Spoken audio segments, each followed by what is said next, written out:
look at one of the like ugly ducklings that most people have a hard time with. So, the ring modulator. So, I like what it's doing there. I think that's pretty great. let me see. It actually is, but this is what people Yeah, know there's from a that ring ring. modulator, right?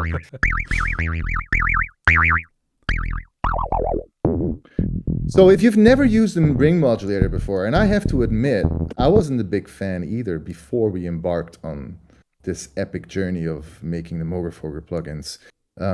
It's actually a fairly simple effect. And if you don't mind, I'm quickly going to sort of talk you through it because I think it will inspire people in how they can use a ring modulator. So let me just dial this in a little bit.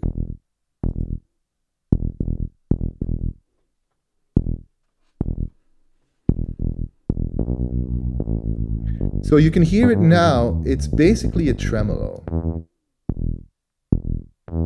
right? Just without it. It's really opening up the stereo sound as well. Yeah, and that's also because, let me just put it in mono. That's a new feature that the original didn't have. So currently, this is what the original would do, right? Like you have a ring modulator. You hear the tremolo? Without it. I also like you turning it off at the right time. I think it sounded absolutely rad.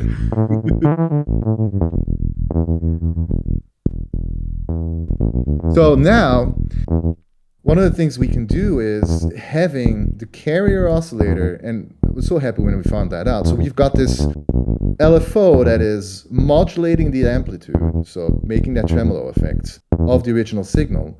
But if we put it in panning mode, now the left and right channel of the LFO will be phase reversed. So now you get that stereo field opening up. It's still doing tremolo, but left and right are 180 degrees apart from each other in terms of phase relationship. So you get that massive spread, and then you can dial the original signal back in again. And now you have still that punch of the bass in the middle, but you have this motion going left and right, and you're like, what is going on?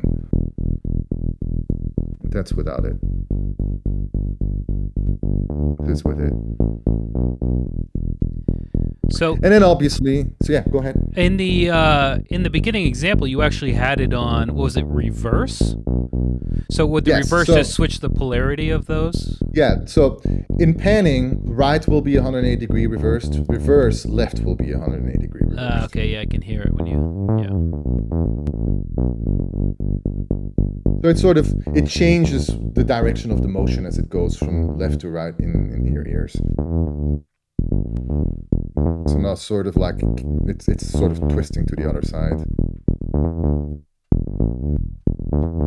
And then, so that is like the basic use of a ring modulator where you use it for tremolo. And now you can put it on high frequency and you can get all these weird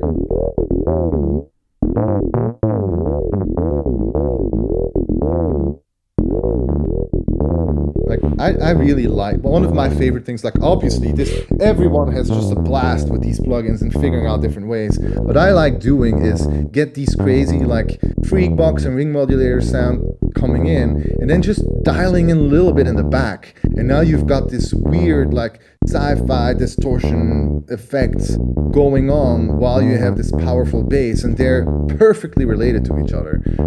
But it's what is again like, oh, I don't know where this is coming from. You can switch it to a different wave shape for the LFO.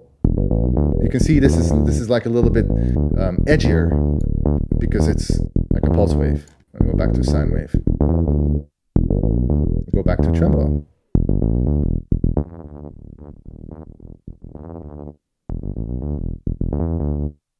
And then again, obviously we have all these CV connections. I mean, which one is that? ND-OI. Let's this one. Look at that. Now we've got the frequency of the carrier oscillator is being modulated by the LFO. And then you get this, go back here.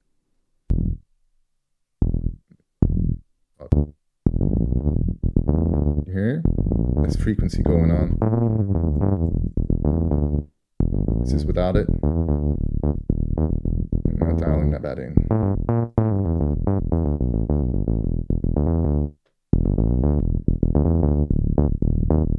So I really like dialing these additional rhythmical effects that you can get by like syncing LFOs to the beat of your tempo and then connecting CV to unexpected like destinations. And then you have these additional motions going on that are perfectly in sync with whatever the material is, but still fill in that space that is available to use.